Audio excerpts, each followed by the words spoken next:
Сәлем! Бүгінгі көрсетілімде сіздер кез келген адам оңай жасай алатын рецептілермен танысатын боласыздар. Ал ендеше кеттік. Ең бірінші тағам ол кез келген американдық ас орында кездесетін бургер болмақ. Сонымен, ең алдымен көкөністерді кесіп алайық. Әдетте қолданып жүрген пиязды кубик тәрізді қылып майдалап турап аламыз. Одан соң болгар бұрышын тазалап, оны да дәл солай кесеміз. Кесіп бітсек, осының бәрін табаға салып, бірнеше минут қуырып аламыз. Келесі тартылған етті, яғни фаршты табаға салып, оны да араластырамыз. Және біркелкі масса шығу керек. Ашты болу үшін қалауыңызға қарай тұз бен бұрышты қосып алсаңыз да болады. Фарштың бетіне суы шыға бастағанда кетчуп қосып, тағы да араластырамыз. Келесі кезекте соусын жасаймыз. Рецепт өзгеше, бірақ өте дәмді. Алдымен кез келген ірімшікті майда қылып кесіп, табаққа саламыз да, үстіне майонез қосамыз. Екеуінің ара қатысы 1:1. Соңында 1 шай қасық қыша, яғни горчица қосып, жақсылап тұрып араластырамыз. Бургеріміз дайын десек те болады. Бургерге арналған нанын алып, төменгі қабатына жасаған соусымызды жағып, одан соң фаршты саламыз. Isып тұрған фарштың үстіне ірімшік қоямыз және соңында нанның екінші бөлігімен басып жауып қоямыз. Бургер дайын.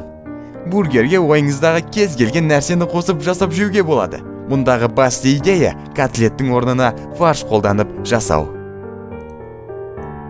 Менюдағы екінші тағамымыз ол қараөрік қосылған бәлш, яғни пирог. Ең алдымен ат айтқандай, бізге қараөрік қажет болады. Оны екіге бөліп, ортасындағы сүйектен тазалау керек. Келесі қамырын дайындаймыз. Бізге 110 грамм май немесе маргарин керек. Және оған стаканның 4-3 бөлігі толған құмшекер салып, кез келген затпен араластырамыз. Оны бітсек, үстіне тағы бір жұмыртқа салып, жақсылап тұрып араластырамыз. Содан кейін 1 стакан ұн мен 1 шай қасық разрыхлитель немесе қазақша қопсытқыш саламыз. Барлығын араластырған кезде қоюланған қамыр шығуы керек. Бәлішті пісіретін ыдысымызды алып, май жағып үстіне ұн себеміз. Және дайын болған қамырды салып, табақпен біркелкі қыламыз. Қамырдың үстіне кесілген жағын жоғарғы қаратып, қараөрікті қоямыз. Кішігірім қоспа жасайық. Оған 2 ас қасық құмшекер мен 1 шай қасық корица салып араластырып, бұны да біркелкі қылып бәліштің үстіне қоямыз.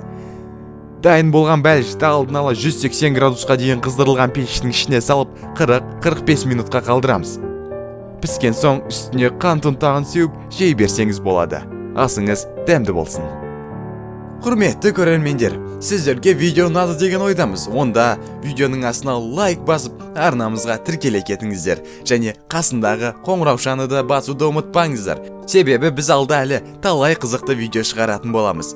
Келесі көріскенше сау болыңыздар.